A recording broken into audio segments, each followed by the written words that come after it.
Hi guys, welcome to my channel. So first, forcefully restart. Okay, so hold the power button 10 to 15 second. Okay, and after that your laptop turn off. Then wait 30 second and then turn it back on. Just single click power button. After that your laptop it will start 100%. But you have to hold the power button 10 to 15 second. Okay, this is very big step. Then in the keyboard, I show you on screen keyboard.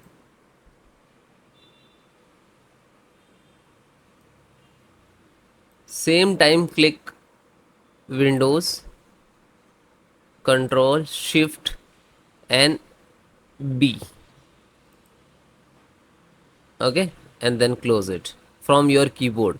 Control, Windows, Shift and B. And after that it will refresh your display driver. Okay, then click to start, type task manager, open it, then find out Windows Explorer.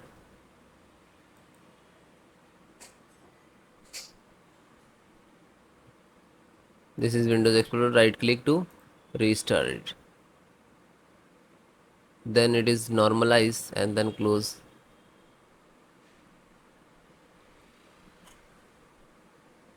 Close it.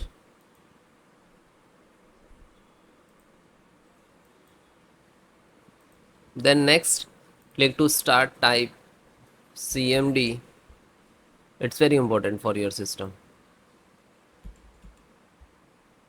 Right click to run as administrator. Then click to yes. Type CHKDSK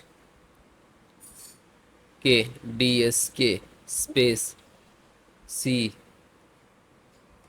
column space slash F space slash R and then hit enter. After that press it's required next when restart your system, so it will scan it. Press Y and then hit enter. So after that your command is accepted. So now you have to restart your system and then please check. So it will take 10 to 15 minutes to start, but it will scan hardware and software and bad sector. Okay, thank you.